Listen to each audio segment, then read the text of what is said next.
dosya kapsamı incelendiğinde terörle mücadele kanunu 1. maddesine vücut verecek cebir, şiddet, tehdit gibi hiçbir eylemin olmadığı anlaşılmakta zaten. Esasen yargı mensupları da bu yargılamaya dahil olan, bu yargılamayı yürüten yargı mensupları da dosyada herhangi bir suç unsuru olmadığını aslında onlar da biliyorlar.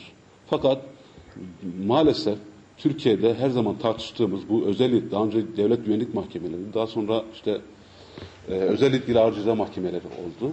Tabii hakim ilkesine aykırı bir şekilde yargılama yapılıyor ve tamamen devletin çıkarları doğrultusunda, adaletin gerekleri değil de devletin çıkarları doğrultusunda yargılama yaptığından dolayı öngörülemez kararlar, hukuka aykırı kararlar vererek insanların hayatlarını bir şekilde zarara uğratıyorlar. Bu dosyada da 1997'de yapılmış olan Vasat operasyonuna ilişkin verilen karar bu dosyanın temel delili sayılmıştır. Oysa 28 Şubat sürecinin ne ilişkin davanın görüldüğü şu günlerde bu dosyanın 28 Şubat ürünü olduğu, yargılamanın adil yapılmadığı, nitekim orada Gaziantep'teki fuar alanına atılan bombanın Poyrazköy'de ve Ümraniye'deki çıkarılan bombalarla aynı oldu. Yani güvenlik güçlerinin envanterinde kayıtlı olduğu ve bir şekilde oradan çıkarıldığı sabit olmuştur. Bu da bu dosyanın, yani 97'deki dosyanın yine bir dezenformasyon olduğu, bir işte Müslümanları sindirme amacına yönelik bir operasyon olduğu ortaya çıkıyor.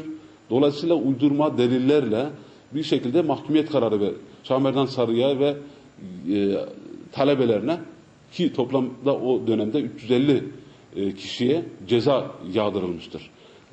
Hukuksuz bir şekilde, adalete, hukuk sistemine aykırı bir şekilde anayasa başta olmak üzere verilen bu kararın gölgesinde 2009 yılında yargılama yapıldı.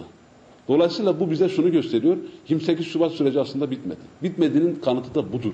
Bu bugün alınan mahkumiyet, bugün kesinleşen mahkumiyet kararıdır.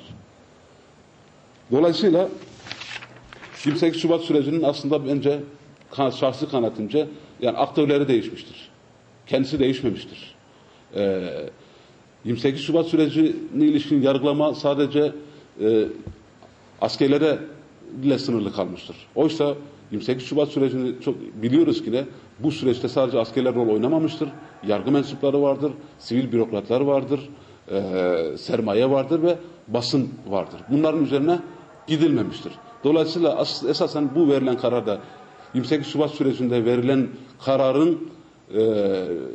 karar bir delil olarak gösterilerek verilmiştir. Dolayısıyla tartışmalıdır. Biz bu konuda Anayasa Mahkemesi'ne başvuru hakkımızı da ayrıca yapacağız.